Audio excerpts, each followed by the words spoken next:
আজকে সোমবার, সন্ধে এখন 7টা। একটু আগেই আমি অফিস থেকে ফিরলাম। ফিরেই স্নান সেরে লেগে পড়েছি আমার নিত্য নৈমিত্তিক কাজে। আমি রোজ কী রান্না করব সেটা বাপিমাকে জিজ্ঞেস করে নিই। মানে বলা ভালো, সবাইকে একবার করে জিজ্ঞেস করে নিই যে কে কী খাবে। তো আজও বাপিমা বলেছে যে ওরা ডাল রুটি খাবে। এদিকে আমার ছেলেটা, ওর আবার খুব একটা পছন্দ না ডাল রুটি। তো কী আর করা যাবে, ওকে একটু আলুর পরোটা করে দেবো। তো চলুন ঝটপট রান্নাটা বসিয়ে দিই।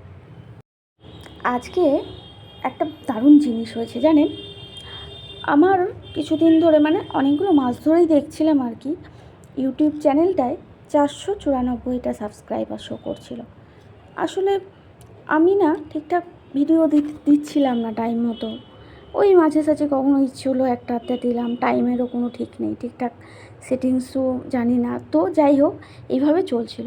তো কিছুদিন ধরে আমি চেষ্টা করছি রেগুলার ভিডিও দেওয়ার।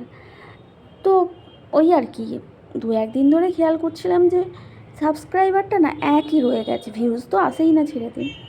সাবস্ক্রাইবারটাও একটাও বাড়েনি, একটা কমেও নি জানেন। কিন্তু কী আর করা যাবে, মনটা কদিন ধরেই খুব খারাপ লাগছিল। তো আজকে হঠাৎ করে চ্যানেলটা খুলে জাস্ট এমনিই চেক করছিলাম, ও মা, তখন দেখি 494টা 495 হয়ে গেছে। মানে এত আনন্দ হচ্ছিল যে ভাবা যায় না।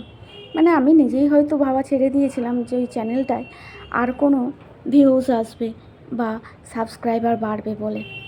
অনেকেই হয়তো বলবেন, এটা আবার এমন কি ব্যাপার, একটা মাত্র সাবস্ক্রাইবার বেড়েছে তার জন্য এত লাফালাফি। আসলে লাফালাফি না, মানে ভালো লাগছে আর কি, এতদিন পরে একটা সাবস্ক্রাইবার বাড়লো। তো যাই হোক, এইভাবেই আপনারা ভালোবাসা দিয়ে যাবেন, আর আমি চেষ্টা করে যাব। লেগে থাকলে একদিন না একদিন ঠিক হবে, তাই না? দেখেছেন, বক বক করতে করতে রান্না প্রায় হয়ে আসলো। এই যে আলু পরোটাগুলো করছি, এবারে এটা কমপ্লিট করে সেটাকে এবার খেতে দিয়ে দেবো। আমরা মোটামুটি ওই ওকে 8:30 থেকে 9টার মধ্যে খেতে দিয়ে দেওয়ার চেষ্টা করি। আমিও খেয়ে নিই সাথে। এই যে কোনো তরকারিই পছন্দ হয় না বাবা, যার জন্য টমেটো সস দিয়ে ওকে দিতে হবে। দেখা যাক কটা খায়। আর খাওয়া হয়ে গেছে ওর। আমি কিছু হাতের কাজ ছিল, একদম ভাবলাম চটপট সেগুলো সেরে ফেলি, বেকার ফেলে রেখে কী লাভ, তাই না? এবার খাওয়া দাওয়া কমপ্লিট, আমি একটু চুলটা বেঁধে নিলাম আর মুখে একটু ক্রিম ঘষে নিলাম। তো চলুন, দেখা হবে আবার নতুন কোনো ভিডিওতে। আজকের মতো টাটা, গুড নাইট।